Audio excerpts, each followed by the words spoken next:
What's up, everybody? Welcome back to your favorite New York Jets subscription podcast, Badlands. I'm your host, Joe Caporoso, joined as always by Connor Rogers. Preseason post-game reaction, a little bit of the inverse of last week as the New York Jets are currently losing 31-12 in an uneventful, not the most fun preseason game against the New York Giants. We're going to break it all down. What really matters, what doesn't really matter. We don't have to go full Melty for preseason games here. We're wiser than that. But CR, how we doing? How we feeling? Good. Definitely a low event preseason game, right? And Yeah. you could kind of feel the differences. The Giants on their side have a first round quarterback that they want to get an extended look at. The Jets on one side, and the Giants were without starters. No Dexter Lawrence, no Malik Neighbors. The Jets were without a ton of people. It just felt like the deeper this game went, the stakes, not making excuses, it just felt like the stakes were a little different at times. You got kind of really far down the roster, it felt like, quickly for the Jets in this game, which I guess, we're going to break down what ultimately matters. I'm a little surprised they didn't want to get one more look at the starting offense because Fields just wasn't able to do anything through the air. But I think they're also playing with the risk that, who knows if Tyrod's going to be ready to go week one. So how much risk do you want your starting quarterback out there? But yeah, ultimately a very low event game. Yeah, we'll try to silo most of our analysis to the first half, when this game was 7-6. The second half, it got very ugly with Dart and Jameis Winston picking on. Jameis is out there in the fourth quarter. It's what's going on? Yeah, picking on Zaire Barnes and company. But, in the first half, I think what most of the discussion is going to be from this game is, one, they played Fields in the starting offense, honestly, less than I expected. I would have to assume they're going to play them a bit against the Eagles this Friday. They played 2 drives. They ran the hell out of the football and got a field goal on one of those drives. And the first drive was set up by good field position by Wanwu. Had a really nice game and locked down a roster spot, I would say. He's going to be the returner. He downed a punt inside the 5-yard line, and he's clearly running ahead of Edwards as a backup running back with Davis not playing tonight. But with Fields, when he dropped back to pass, wasn't pretty. He was 1 for 5 for 4 yards. First play, hits Mason Taylor on an easy dump off. The next few were ugly, right? Like he was under a lot of pressure. There's a borderline pass interference on a Garrett Wilson comeback route on third down. It was. But it was. But it wasn't a good throw, and they're not going to reward bad throws in the preseason. They want to keep it moving. Yeah, there was a lot of that tonight. We could talk Arian Smith a little later where, where was the pass interference, but you kind of just have to still catch the ball anyway. With Fields, here's what I'll say. And this is not dissimilar from what we said about training camp. The Jets are not showing the full range of things they're going to do with Justin Fields as a runner, which is a huge part of his game, like an overwhelming part of his game. And I think a lot of the run, pass, read option stuff is obviously not going to be out there in the preseason. Now, I'm not making an excuse for him. Like, he stared down Garrett Wilson on his 2 throws. He was not open. They were not good throws. He also looked a little jumpy on that one to Brees where he was under pressure. This is who Fields is. He's going to be erratic as a passer. When you could get him outside the pocket and get him working off his running game and do what you did on the first play of the game with a little check down to Mason Taylor, that's what he's going to thrive at. So just as I would not, and this is across the board, just as I would not book the Super Bowl tickets because you kicked the crap out of the Packers, who were probably a playoff team last week, I would not think you're going 2-15 because the Giants look better than you in this one tonight. So not a good night for Fields. I don't want to sugarcoat it. Also, an incredibly small sample size, and I was happy with how the Jets ran the football on offense. Right. I'll let you start with the offense, then we can talk about the Jets' defense.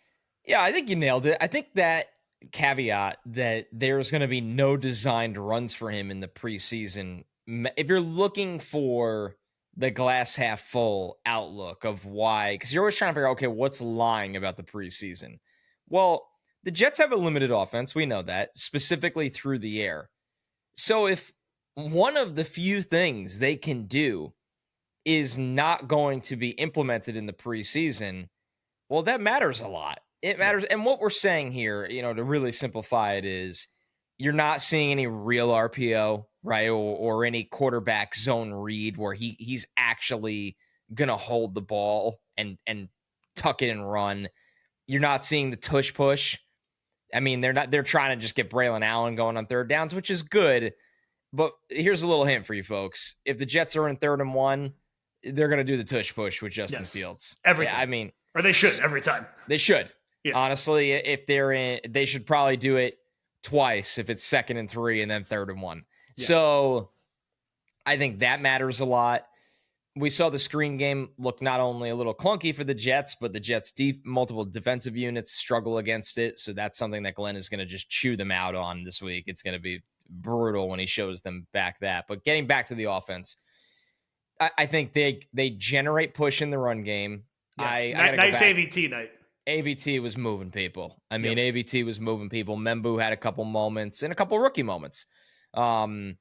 This is an offensive line that's going to push people off the line of scrimmage, and they're going to be able to run the ball. Now you need to figure out, how do you once again utilize the threat of your run game, because you can establish it to actually be an efficient, low volume, but semi-acceptable quality pass game. And the rollout where he kind of has the option to run or dump it to Mason Taylor, it's different levels of the field. That's a really, really good play that you'll see a lot of. But yeah, Fields didn't really look comfortable as a thrower. And, that's kind of why you'd like to see a little bit more of him in the preseason, because you want to have him establish some comfort before he's dealing with TJ Watt and company in his face. But so there was good and bad from the Jets offense tonight, even if the score didn't reflect that. I think this team is almost to the point of being stubborn about how they want to run the football. And I actually found it pretty enjoyable and a good balance between Braylon and Breece tonight. Yeah, they ran for 110 yards in this game, despite kind of getting their ass kicked for the most part. But you had a 12-yard run from Breece, a 12-yard run from Braylon. Fields had a little, short 5-yard scramble. They still ultimately ran the football relatively well. And that field goal drive, I think they ran the ball on 10 of the 12 snaps or 11 of the 12 snaps. Let me stop you there.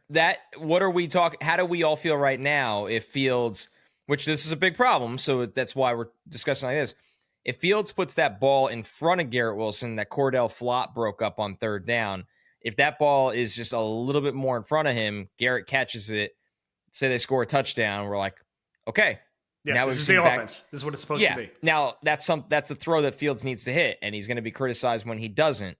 But that is, and it's a game of interest for a reason. But it goes to show you that one play was the difference, where we're probably having a totally different conversation tonight. But he's got to hit those throws. Yep. It's similar to the defensive side of the ball. So Jets defense, no Jermaine, no Will McDonald, no Sauce, no Quinnen. Giants played Russell Wilson, well into the second quarter. Then they had Darton for a play, and they went back to Russell Wilson, who was picked off by your boy Stiggers in the second quarter. Outside of one play where it seems that Stiggers in for Sauce and Cisco had a miscommunication, which led to a Giants touchdown. It was a long one, not a deep post. Bad Cisco play. Defense did well and didn't allow the Giants to have any other points the rest of the half. They allowed 7 points in the first half, even though, you're down 4 of your 5 best players on defense. There's a nice Michael Carter rep, a nice Stevens rep, but again, no Sauce, no Quinnen, no Jermaine, no Will McDonald. So I don't want to get too worked up. I did not like how the second and third units looked on defense. No. And I do want to let's get into some critical territory here. I am we both like the Malachi Moore pick. We both want to see him start over Tony Adams. I got to see Malachi Moore stop launching himself with his shoulder and wrap people up. Like, this is not college, and he did it against the Packers, and he did it in this game twice, and he got cooked on a play action touchdown. So he, to be fair to the Jets staff, does not look ready to start right now, and you cannot do the launch shoulder tackle Jordan Whitehead things. I'm getting PTSD from watching it. You shouted this out in our group chat. The Jets had 2 fifth-round picks they spent on defenders for Miami. Where the hell are they, right? I haven't heard a peep about either of them all summer. And then I kept an eye on Tyler Barron in the second half, and he does not look like an NFL player right now. Yeah, I'd be surprised if he is. Does not look like he belongs out there. So you see those 3 things compound with the backups. It's frustrating because you want to see something there.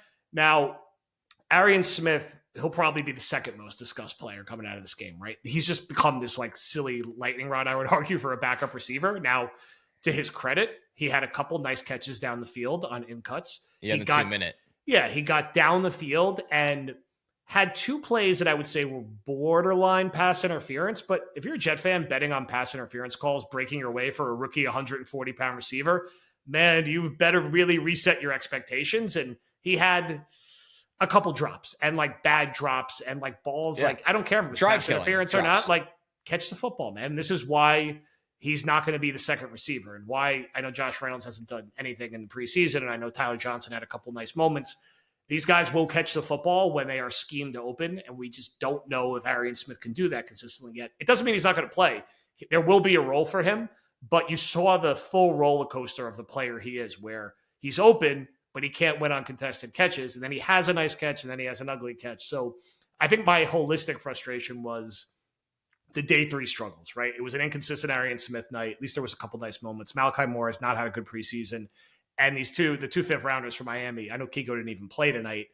Just like there's nothing there. Now I'm happy with Membu. I'm happy with Mason Taylor. Thomas, maybe we see against the Eagles or they play cautious. He's always been more of a next year guy than this year guy anyway. I think I'm just bummed that Barron is not going to be able to impact the edge rush rotation at all. And that Tony Adams is probably going to start at least the first half of the year at safety because Moore just doesn't look ready right now. That's just fair. Nothing but fair all around. Barron was a guy that I thought coming into the draft would be a fringe roster player, more likely a practice squad player as a rookie. He's not a good run defender, and he just doesn't do enough consistently as a pass rusher. And then you look at, Malachi Moore, the 1 day 3 pick that we liked. Yeah, it's been a little rough for him. And safety could be really, really eye-opening when you make that jump to the NFL level because of the speed and the physicality and such a small margin for error. The Arian Smith conversation, which is just, I almost hate that we just have to have this conversation every week, but we have to because it is taken on a life of its own. There's like no other interesting receivers to talk about because Corley's like wide receiver 10 at this point. He's not making the team. Corley's been cut since April. So right. So Arian Smith, this is my take on it. One, and I'm somebody that everyone listening knows I criticized the pick. I thought it was way out of left field in terms of where they were picking in that slot, blah, blah, blah. Who cares at this point? I don't like that the reaction, I think this is bad for Arian Smith, that the reaction from multiple reporters, clearly from the team, because Glenn has said it at the podium, has been to almost prove everyone wrong right away about this pick why can't he just be a developmental day 3 receiver? Yeah. Right? He doesn't need to be Darnell Mooney this year. Yeah. We'd like it. We wish you found more receiving talent to help this team this year. But if you're trying to be fair to what the prospect was coming out, accelerating him is the worst thing you could do for him right now, where I feel like every single play Arian Smith is involved in, there's 13 tweets on the timeline right away that are making it's a classic preseason thing. That he's either Darnell Mooney, Deshaun Jackson, or in the UFL, XFL, whatever it is next year. Yeah. It's not silly. It's not fair to him. It's honestly not fun. It's reached a point where, it's silly. Exactly. And the fair assessment of tonight's game, he has an egregious drop, which it happens. Then I thought the 2 plays after that is actually the bigger issue with him as a whole. Everybody just thinks he's out standing there wide open and can't catch the football.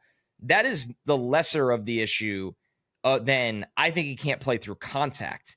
So drops are going to happen with him. That's what you signed up for. Can you develop him utilizing his speed where he has the corner in a panic situation that he makes a play on the ball? He didn't do that 2 plays later. Then they get the next drive, the 2-minute drive. He has 2 really, really nice plays. Martinez threw the ball well. They were deeper passes, good catches. It's like, okay, way to rebound after a tough drive. And then later on, he beat his man. Brady Cook, who was about to get sawed in half, threw the ball short. But this is what I'm talking about. He had the coverage in such a panic situation that when he turned back for the football, he was initially a step or 2 ahead. And then he was a step or 2 in front because the coverage was just all out of sorts. And that's not interference. It's you don't reward a ball that's short. The ball hit him in the chest or somewhere near. You got to catch the ball. Yeah. You have to catch. And this is what preseason, the second half of a preseason game is for, is developing him. Let's go through these mistakes now. Hope that, these mistakes happened a lot in college. This is the pick, though, you made. Hope that, and he's improved a little bit on this in camp. I do think the camp stuff has also been overblown. He's had some really good days in camp. He's dropped some passes in camp. Can we just let him develop? Yeah. It's not going to do Arian Smith any good if you're saying he's got to be wide receiver 2 this year because everybody else stinks. That's not helping him. So, and I understand the people that just constantly kill him all the time. That's not helping him either. So I just don't like the life this has taken on because I don't think it's going to do any good for the player, but a massive roller coaster game for him, without a doubt. Yeah, it was just the full 360 of the ups and downs you're going to get with him all year. It was like I told you, and then it was just everybody else was like, actually, you're wrong. Draft analysts are wrong. And then it went back to, oh, man, he can't catch again. Yeah. We just can't let anything too play much out. For a random preseason It is way too much. Like, come on. A couple other tidbits around the roster. I think Brandon Smith played a bit of an extended role with Lazard out, caught everything thrown to him. Just looks like a good, big, normal possession receiver. Like, yeah. Again, why can't he just be the Lazard spot on the roster? I don't know. Like, I would probably just keep him and let him do that. And Lazard seems to be hurt anyway. One of the guys who had a couple nice moments on defense, Dean Clark with the backups, had a couple nice plays. So we take that. It just wasn't a lot of other guys that popped in the defense. Jarius Monroe is a little bit high variance. JBC had a couple moments. And JBC had a great tackle at the line, at the goal line. At the goal line, yeah. He looks JBC like he belongs is on the roster. He is a solid depth player. Like, we feel good about him as a depth player. We feel good about Stiggers, who he gave up one catch, I think, but the 80-yarder, that's a zone coverage that he's carrying vertical and passing to the free safety. Troubling to see Cisco with that rep. Cisco not only almost took Stiggers out of the play, but ran himself out of the play. It was just a really bad play that Quantez didn't do anything wrong. Trying to think, rapid fire some things that popped. I feel like the Edwards roster hype will cool now because they tried him a kick returner and the vision thing, he ran directly into his own blocker and then just didn't really have any pop in the running game. And Wanwu is had a awesome. Nice return, down to punt inside the 5-yard line because our punter's awesome, by the way. So we'll take that. That's a key thing from tonight. Folk made his kicks, so that's good. Banjo on special teams has special teams guys look solid. Like, you can kind of tell they're ready to roll, which is exciting. That's good. We'll take that. That was really good. Once again, you try not to overreact to some really good and really bad. You try to keep everything in perspective and get everybody ready to roll. But how about the Stone Smart chip block? Wow, the highlight of the night, really. Stone Smart chip block. I was looking at our Instagram and Mark cut this out. I was like, this is exactly the kind of game it's been. The Stone Smart chip block is the highlight of the night, which was a great play. Good for him. And knocking Abdul Carter on his ass. And then whoever the lineman was knocked him down again. Yeah. It was Carter Warren and Stone Smart against Lawrence Taylor. So funny. That was really fun. You know what I did? This is something I really, really liked because we talked about it on the Jetheads pregame. Meigs and Paul talked about it, and when I jumped on, I reiterated it as well. So the Giants have this souped up pass rush package and this is something that Abdul Carter did in college. Penn State, they did this with Micah Parsons too. Yep. They'll have him on passing downs, stand up over guards and centers, and he gets to bully them in space and make them look foolish and kind of tee off. And our boy Tanner Engstrand on 3rd and 8 on the opening drive or second drive? I think it was one of the first drive. A drive with the starters. Yeah, Fields was in. I said, and I know Meeks has been saying it, a lot of people have been saying it, if they want to do that on a passing down, run right at the player standing up over the guard. And AVT took Abdul Carter out of the play, and they got a first down on 3rd and 8 by running the ball. Because easily, honestly, too. It was like a easily, clean 12-yard run. Because honestly, when they show that kind of look with smaller interior players, you're going to get at least, I think, 6 yards. So then if you're in a 4th and 2, just go for it. Yeah. Let's also establish this. Who the hell cares this year? Just go for the 4th Always and 2s. go for it, which he's done a good job of so far in the preseason. They've went for it every time. That wasn't like a gay surrender or an idiotic draw play, a surrender play. That was a strategic, Engstrom went into the game knowing he was going to do that, and it worked perfectly. And that, to me, once again, I get excited over very random little things, but that to me is a sign of a coach that knew he had a clue. He had a clue coming into the game. Yeah, I agree. And look, there's going to be times where you have to be prepared for what kind of offense the Jets are going to have this year. And it's one thing to keep tweeting about it and talking about it, but they're going to run the ball more than any team in the NFL. Some of you will not like it all the time. There's going to be weeks that it sucks and it's incredibly frustrating to watch. There's going to be weeks where it's awesome and they're just bullying teams around the field. And Braylon Allen and Breece Hall have a combined 236 rushing yards, and Fields tacks on another 50. There's also going to be weeks they're down 13-3. Service and the Academy. and the game's over. And like that's why people aren't saying the Jets are going to be 11-6 this year. They're saying could they be 7-10 or 8-9 and be scrappy? That's the kind of team you're going to deal with. So, I think we could wrap here and say, well, I'll close with this. How much do you think the starters play against the Eagles? It's a game's in 6 days, right? It's Friday. It's not a Saturday game. Live show Saturday. They had to move it for us. It did. I think a drive. A drive? You think it's that little? I wonder I was thinking maybe they go with 2 or 3 field series just because, do you get the confidence up because he's off for 2 weeks after that game? I wonder if we misread this and thought, hey, they'll play the first 2 and they'll play a lot, especially in the second one. And then we didn't think they don't like that kind of gap. So if they didn't play after tonight, that's a long time. That is a long time with the shortened preseason. So I think they're looking at this and going, let's play a little bit every single week. So when we have the bye week at the end of August, it's only a week. And we got to be, and honestly, when you are I shouldn't say this about a run off. It could be about a pass offense too, but in any NFL offense, when you're a run heavy offense, though, you want to have your legs under you and rhythm and everything. So I think, okay, it'll be the classic, what is the series? If they go down the field between the 20s pretty well, I think they only get a series. If they just something dumb happens, penalty, whatever, I think they'll be out there for a second one. But I don't think they'll play more than 2 series. Yeah, I think anything more than that's a little probably unnecessarily risky, but I could see with the youth on the team and how Fields played tonight, hey, let's get him a couple of series. Let's get him feeling good. And then we have 2 weeks off. So I'll say overall, don't get too high, don't get too low on preseason games. I could promise if you're thinking back right now, and I remember everything about the Jets, I could not tell you what happened in preseason the last, 7 years ago and when it mattered and when it didn't matter. These games started to bleed together. And I would remember it was a 7-6 game in the first half where Russell Wilson hit a big play because Cisco had a blown coverage. Beyond that, the Jets ran the ball well. Fields didn't look too great, and it was a half of football, and that was it. And we'll see what happens, with the Eagles game, but the Jets are going to be poised to, I think, go into the season very healthy, right? McDonald will be healthy, Sauce will be healthy, Quinnen will be healthy. They're not going to be missing really any key pieces going into that game. We'll see what happens with Tyrod in the backup situation. Hopefully he's fine as the backup.